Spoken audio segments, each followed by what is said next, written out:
জামাত ক্ষমতায় আসলে আমি আসলে ওই জায়গাটাই চিন্তা করতে চাই না। এটা আমাদের জন্য একটা নাইটমেয়ার। যে জামাত ক্ষমতায় আসলে এখনই যে অবস্থা দেখছি, নারীদের জন্য সম্মান ওনারা করবেন না, তবে মাথায় রাখবেন আমরা এখন সম্মান আদায় করে নিতে জানি। আমাদের সেই জোগাড় নেই। এখন নারীদের যে অবস্থান, আর শুধু নারী না, আজকে তো দেখেছেন নারীর চাইতে পুরুষেরাই আমাদের পাশে ছিল। আপনারা ভাইরা আমাদের সামনে আছেন, সাথে আছেন, আমাদেরকে তৈরি করেছে আমাদের পরিবারের পুরুষ সদস্যরা সবচাইতে বেশি ভূমিকা রেখেছে। তাহলে নারীদের কিন্তু অসম্মান করার চিন্তা নিয়ে আসলে অত সহজ হবে না। ডাকসুর পরাজয় তো সেদিনই হয়েছে যেদিন ব্যালটে জয়লাভ করেছে। ডাকসুর সেদিনই পরাজয় ঘটে গেছে। আসলে আমরা হয়তোবা ছাত্রছাত্রীদের অনেকেই তাদের ডিসগাইজটা বুঝতে পারেনি।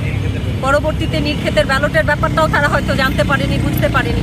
আমি ঢাকা ইউনিভার্সিটি টিচারদের কথাও বলবো, সেই মোনাস আমি জানি না কীভাবে ওনারা এই জিনিসটাকে, এখানে অনেক কিছুই হয়তো হয়েছে, সেটা সত্যতা না জেনে আমি সব কিছু বলতে পারছি না। কিন্তু আসলে তারপরেও যেহেতু নির্বাচিত আমি হয়েছি, তখন কিন্তু একটা দায়িত্ববোধ আসা উচিত ছিল। দায়িত্ববোধ আসেনি। তাদের ভেতরে মানসিকতাটাই এখন প্রকাশ পাচ্ছে, সামনে আরও প্রকাশ পাবে। আর স্বাধীনতা অর্জনের চাইতে রক্ষা করা যেমন কঠিন, ইলেকশনে জিতে আসাই যায়, সেটা ডাকসু ইলেকশন হোক, জাতীয় ইলেকশন হোক, ধরে রাখা কিন্তু অনেক কঠিন। আপনি নারীকে অসম্মান করে, ডাকসুকে অসম্মান করে, ঢাকা ইউনিভার্সিটিকে অসম্মান করে সুন্দরভাবে সংসদে যে দেশ চালাবেন, সেই স্বপ্নটাও কিন্তু সুদূর করা হলো। সেটাও মাথায় রেখেই আসবে। ঢাকা ইউনিভার্সিটির মেয়েদেরকে ওনারা গালি দিয়েছেন। আরে ভাই, কিছুদিন আগে বেগম রোকেয়াকে গালি শুনতে হচ্ছে। বেগম রোকেয়ার মতো মানুষ কেন উনি নারী শিক্ষা চালু করেছেন, সেই জন্য ওনার উপরেও তাদের খাত। তা আমরা সাধারণ মানুষ, সাধারণ নারীরা তো চিন্তাই করতে পারি না তাদের কাছে শ্রদ্ধা। আর ৭১-এর কথা যদি বলেন, এখনও সেই প্রজন্মের অনেকেই বেঁচে আছে, এবং তার পরবর্তী প্রজন্মের আমরা যারা জেনে বড় হয়েছি যে কিভাবে তারা নারীদেরকে অসম্মান করেছেন, মানুষকে, শুধু নারী কেন, যেভাবে মানুষকে ধরে নিয়ে গেছেন, যা করেছেন, তারা আসলে বাংলাদেশটাকে কখনো ভালোবাসেন না। বাংলাদেশটাকে তারা ভালোবাসতে পারবেন না। এটা আসলে তাদের দেশ না।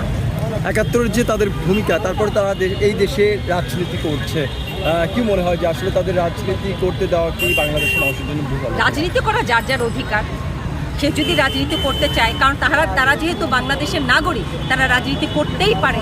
কিন্তু তাকে চিন্তা করতে হবে যে আমি দেশের কল্যাণে রাজনীতি করছি কিনা, দেশটাকে ভালোবেসে রাজনীতি করছি কিনা, মাইন্ডসেটে আমার কি আছে।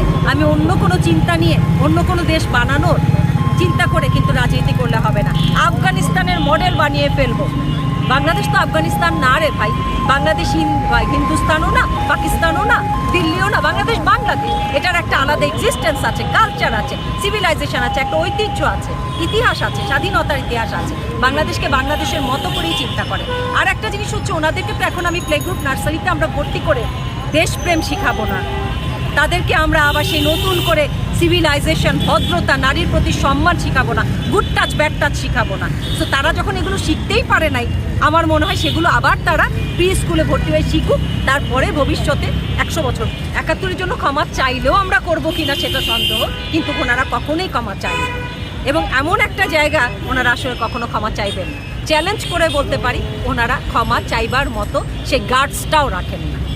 ওনারা ক্ষমা চাইবেন না।